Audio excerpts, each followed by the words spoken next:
Are we going to get the all-time high for Christmas? Well, I'm not sure, but I don't want to talk about that first. We're going to start off here with Bitcoin Weekly, and we're going to talk about where we are at with it right now. So we're looking at here the 52-week SMA and the 100-week SMA. So this is 52-week SMA versus 104-week SMA, right? And this is what happens every time you go into a bear market with Bitcoin, right? You come down and test it, you try to push up to the 52, and you come down. Same thing here, you kind of come down and test it, you try to push up and come down. Same thing here, you come down and test it, push up and come down. Where are we? We're right at it, right? We're right at it. So this is where things get interesting, right? And we'll look at this from a TPO perspective as well. But is Bitcoin going to be able to catch up to the S&P and get a little rally here to a high, or at least set a lower high, or is it not? It's hard to say, right? But it's kind of where we're at right now, right? So what's going to happen here is I think we get a quick little pop back into here, and we'll push up and go test it. If we want to look at this from a daily SMA perspective, right? Let's turn on our 200-day here. You know, it's technically the 200-day moving average that really cements it, right? Like you can use that 52-week SMA if you want. Like it's a pretty good reference, but it's pretty much always the 200-day SMA that it actually rallies into before getting the confirmation down. All right, so that's sitting up here at like 107K. You know, this will be at 106K in a few days. And what are the chances that, you know, we can just get a quick little sweep of the lows again here and push up into that? That would be a pretty great scalp play, right? So the other confluence of this here is we have this single print back here we talked about in our other video that it looks like we're actually trying to come down and fill right now. Looks like price is trying to kind of come down and fill it. Are we going to get our triple retest here off the April point of control for that bounce up, right? We know we've kind of been accepting lackluster into the previous multi-week value, where we've just failed to get above it. We've been accepting into it, accepting under it. Are we going to sweep this and get a triple bounce before being able to push through? So you might do something like this, where you know you might sweep this, come down and test this, right? Test this, and then get some rally here into the point of control. Right, so our point of control here, right, get some push up into the value area high here, the open area, retest off that point of control, and continue higher, right, into that range. You might go into the VWAP here, but I think honestly you'll make a run for that 200 day compared to the VWAP. The 365 VWAP is a great spot to look for, you know, confluence, and like these are about to cross here, like. Right? Like it'll look like this will cross kind of by Friday. So we'll talk about this in a second too, but this is just kind of the trade setup I want to look for here to get a quick scalp off Bitcoin, right? Because what it'll do is probably run those late shorts that didn't get in from the actual initial break above. You know, it'll run some late shorts. Yeah, like it's just always a play that the cycles do, right? But if we swap back here, so what happens when these cross is you usually get a low, right? Like we could argue that that's the low here. You know, what is that? 1,000-point difference? I mean, less than that, right? Like you usually get kind of a low when these cross. So let's say that low was at 6,300. Yeah, like barely a you know $600 difference, right? It usually crosses, and then you get that rally up into it, right? You know, here's last cycle, right? You get this cross here. You know, actually look like the bottom came in kind of just before or just after, but you get the cross is what I'm saying, and you go up and sweep it, right? You know, even just back in time, like again, there's the cross there. This time was a little bit different, but you could argue that your rally was right here where it tried to get up and it didn't, right? But you can definitely tell like when these crosses, that's kind of when the cycle's over. Like it usually does a quick rally, or maybe it rallies just before, and that's that. Yeah, and just again from like an SMA perspective, right? I mean, you could use 200-day SMA or 200-day VWAP. It's probably going to be the exact same. The VWAP will update a little bit quicker and show you a bit more look ahead than the SMA. But regardless, you see what I'm talking about is when those crosses happen, it usually shows that the cycle top is like confirmed, and you usually get a quick rally to it, and then that's that, right? So that's just something to pay attention to. Like just historically, it's a very common pattern. I don't think we're doing some weird candle to 100K. I just don't think that'd be possible. But yeah, so sorry I'm flipping between the TPO and just the normal bar pattern here. But like, what is at 106K? If let's say we go up there, right? Well, it'd probably be this initial breakdown, right? So the point of control here, right? That's right there. It's 106.13, right? From the actual breakdown of this move, right, is right here. Like, right? So from the breakdown on the weekly, right, that value area low is sitting right here, you know, from the final breakdown. That value area low is sitting at about 107.435, right? So I would expect about anywhere from 106K to 107K, that will be that rejection, right? Yeah, like that to me would just make sense. You know, like we're talking about in previous cycles, though, like that's usually what happens. You get a quick pop above the 365-day VWAP, and that's that, right? So that just makes sense. You get a quick pop above it, a look above and fail, and go down. That's what I think happens. That's yeah, that's really it for Bitcoin. Because yeah, I mean, you've kind of built out a base now, right? Like it's kind of just trading around both of these values. So the fact we are accepting kind of lower, I think just confirms that we are going into a bear market. So you're probably just going to get that quick, you know, run of the stops from the market makers and the big whales real quick before a confirmation lower. That's about it. You get that quick pop, and that's that, right? I don't really think there's much more for me to cover on that. It's just kind of just where it's at, right? So we'll find more confluence to this in the S&P as well. Like, I'll explain why I think this is so possible. One, we're obviously trying to make a run for the highs, right? Like, it's what we're doing. All right, we'll take a look at the Greeks and stuff. We'll take a quick analysis. By the way, Merry Christmas to everybody. If you don't celebrate Christmas, you know, still love you. Hopefully you spend some good time with your friends and family. But Merry Christmas to those who celebrate. It's been a wicked year. It's been a wild year, that's for sure.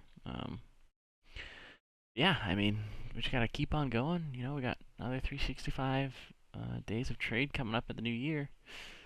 Not 365, you know what I mean, but a year of trade, right? Not including holidays. Anyways, I don't know. That's kind of what I think for Bitcoin. We are still below a 30-day VWAP here, but it has ticked up higher. So, yeah, we'll see. Yeah, we'll see. But yeah, we got some single prints here we can fill too. So popping on over here to the SPX, where are we at? We are right at the previous highest point of control, and we actually closed above it, right? So now we can target higher.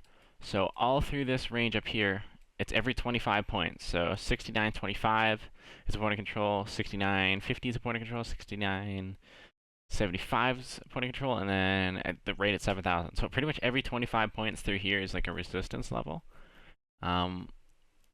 It's just a matter of kind of what happens now, right? Like if you get 7,000 or if you don't. Like I said, I thought this year we wouldn't get 7,000. I don't really care if we do or don't. I just know what the move is going into the future. I know how the positioning is. There's a pin at 7,000. It's all just negative short above there. It's just negative gamma. So it's all dealer short above 371 to 7,300, and there's a pin rate at 7,000. So again, I don't really care what happens. I know the future move. I'm playing the look ahead mode, right?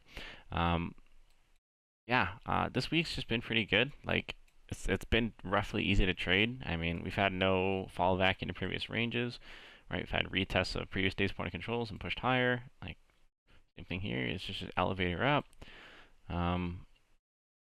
Yeah, the only concerning thing I'll say is a huge naked single print down here, right? That's a big naked single print. And as we know, single prints go and get filled. They always do.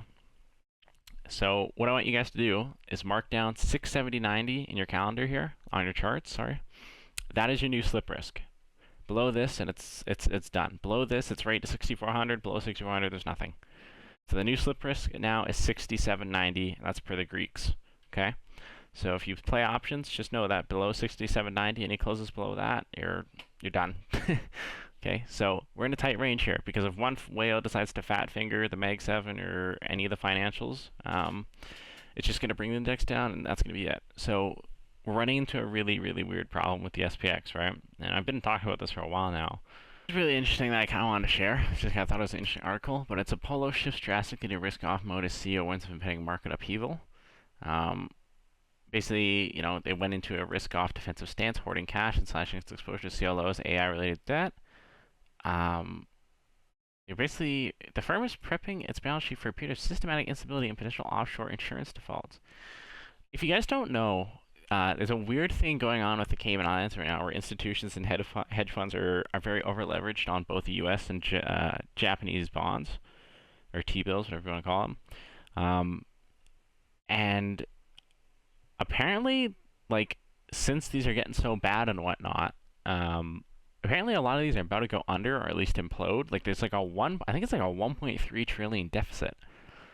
And it's just interesting. So private credit in general has been pretty bad. Like, I know if you guys didn't know, First Brands went under. Those are the guys who make like Fram and K&N filters, I believe. I don't know about K&N, but Fram for sure. But First Brands, they were very involved in private credit, and they couldn't even make payments back. In fact, in one of the emails, they literally went, "Yeah, we don't know where the money is. Sorry." And so private credit's been really risky. And as far as I'm aware, as many private credit like brokers and borrowers, they're all kind of going in a circle jerk to each other, borrowing money from each other, and then having to go and borrow from the banks and dip into the real market. It's kind of been this huge, weird circle jerk. And then, of course, if you guys know how all this Oracle and Nvidia debts and whatnot, and OpenAI debts, I guess not really Nvidia. Nvidia is fine, but Oracle, CoreWeave, OpenAI, like how their debt's working and borrowing from each other, and kind of all going in this cash flowing circle. This is interesting. So Apollo, I'd argue, is probably one of the better private credit, institutions or whatever you want to call it. But this is very interesting that they announced that they're going to go into a risk-off kind of defensive mode and build up cash in their balance sheet. Yeah, like this is just interesting. I don't know. I don't really know what to think about that, but this aligns up to, yeah, okay, wait, hold on. So, Apollo sounded the alarm on a brewing crisis in the insurance sector causing regulatory loopholes. Operations in the Cayman Islands, seeing what people doing is shifting operations to Cayman Islands, where there are fewer rules and lower capital requirements. He warned that offshore defaults could trigger contagion risk. Right? So it's a little bit different than what I was explaining with the T-bills, in my opinion. But again, this comes back kind of to the Cayman Islands thing, right? And for those of you who just don't know what the significance of the Cayman Islands and the British Isles and whatnot, it's basically where you can go and store money, and there's better interest rates, there's better yields, there's less capital gain. Like it's like where rich people go and store money to get through loopholes, right? This is just interesting. Like, I don't know. It's just like I wonder if not them, but I do wonder what the whole thesis on private credit and the repo markets and whatnot, and the treasury bills. Like, there's some weird stuff going on. Like, I wonder what the whole thing is there. Like, I wish I could get someone on who's really smart with all that and kind of get a whole big rundown. But it's something I've been watching since like the start of the summer, and it's kind of something I started to watch in the middle of the year. Yeah, I just thought I would share that. So going into tomorrow, I see, man, this is the iron corridor here. So watch these levels. I'd mark these down. This is pretty much going to be your support and resistance tomorrow. And he's expecting a close right in the smack dab middle of this. So far, he's 2 for 3 on getting blown out. If he gets blown out a third time, he gets the whole, what do we call it? Martingale? Is that what we call it? Basically, that account's completely wiped out. So he has to triple down now tomorrow. So remember, tomorrow's a half day, guys. It's not a full day of trading. Yeah, this is going to be interesting. But mark these levels down. See what the SPX does tomorrow if you're going to trade 0 DTE. This is going to be weird, right? We barely kind of got above the resistance at 69.05. So yeah, we're still under the all-time high, but I mean, hell, we have tomorrow's a half day, then we have Friday. Friday's gonna be weird. I know Friday's gonna be weird. And then we have, let's see, we have next Monday, next Tuesday, and next Wednesday, and Wednesday's OPEX as well as the yearly close. Remember, we gotta get to 7,000, so we have basically 4.5 trading sessions to do it. Can we do it? That's only 25 points a session, or if you can do it all in one. Are the bears going to come out? Are they not? It's let me tell you, man. Things are weird here. Things get real weird here. There's another kind of crazy tweet here if you guys wanna read through this if you understand what this. One thing just to note here, like going into this, like yes, it's the highest close, like it's not the highest strike point, but one thing I noticed is like breadth just really turned down trying to make this push higher. And even though the VIX got crushed, if you guys have been kind of paying attention to what's been doing, it's actually been rising up again while this is pushing up, which was similar to what it did in October before we got that huge 29 spike, I believe it was. So this is something to watch. So it's interesting here, if we use this tool here called VIX Central, and we go from last OPEX, it's actually showing like a rise in the VIX that would come into like future expirations, right? So like for example, this is the February contract, right? Like look at it from what it was from the expiration in November. This is what it's kind of showing to the February expiration, which is interesting because 50 cent went in there as well. So it's showing that basically as time goes on, the VIX is expected to rise, right? And like even look at this for example, right? Like going into January, February, it's supposed to rise and potentially like into the end of the year, right? So this is all for next year. It's kind of expecting volatility to somewhat go up, right? And that's interesting. There's a couple other good metrics too. Like I don't know if I have enough time to get into today, just because today's a shortened session. I'm trying to just make a quick video. But I would very much keep an eye on this, right? And I'll be honest, guys. The VIX. I'll be honest, guys. We've talked about this before, and like I guess I've been a little bit wrong on what the VIX has been doing. But again, it's bullish structure still, right? Like it's just going down to feel it out. And I guess yes, it made a new low, but usually when it makes these lows, that's when you start getting your volatility spikes again, right? Like the VIX can only stay so low for so long, and this market's very overbought. And I mean, we've seen it firsthand. There's some warning signs triggering, right? So, like I said, usually when you get these lows, you usually get some sort of a spike that comes with it, right? And I'll be honest, again, if we don't close 7,000 and hold above it, you guys know what comes next, right? There ain't much to save you. And market makers right now, they're pretty delta neutral for the most part, right? There's a little bit of long gamma that can hold you above 69.05, but if you lose that, things get frothy. And I mean this, it's going to take one sell-off of the XLF or whatever's built up within it, or one good Mag 7 nuke or something. Yeah, things could ramp up here. So this is VIX positioning for January. I made a good post about this, but you have a little bit of long here. So where is this? This is kind of right at 14, right? You have some VIX, some long here with some suppression here. But if you can eat through this here and you can really flip the tide in this general zone, like this general zone here, if you can really flip this, there's a lot of upside here that the VIX can rip into January, right?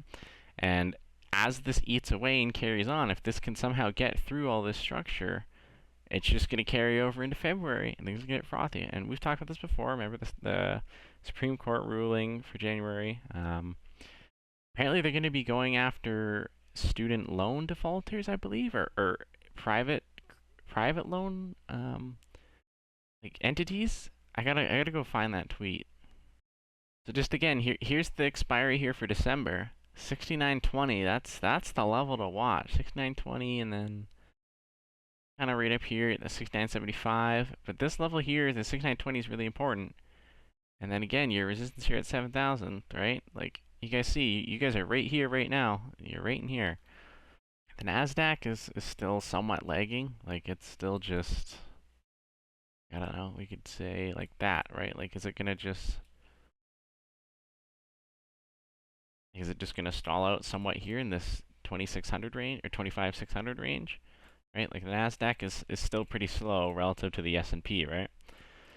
So when tech's lagging like that, that's not a good sign, and there is some warnings going down that this AI trade is going to slow down, right?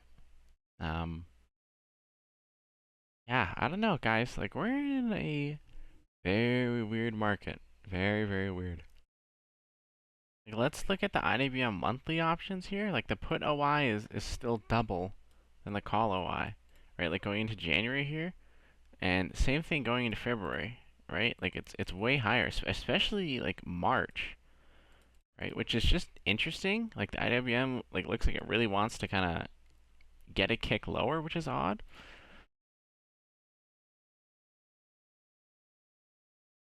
Like I was looking at the XLF too, and look at the put OI again going into January. It's like double. Okay, and going into February as well, it's like double, and it's like, why would people be betting on IWM and XLF downside? If you guys don't know the correlation there, it's just like as traders, you probably go look up why the XLF and IWM are important. But it's just something I've noticed. Like the longer dated leaps are higher, and we saw that huge butterfly put spread come in the other day in the SPY as well. Um, but it's like everything's pushing into Q1 volatility and a pullback, right? So it's just something to be really mindful of. Like, I don't necessarily know what happens there, um, but I like it's something to pay attention to. You know, actually, just speaking of which, let's just look at the January put OI here, like on the XLF. Like, what are these guys going for? So the highest open interest is to 56 and a 55. So we hit 55 today.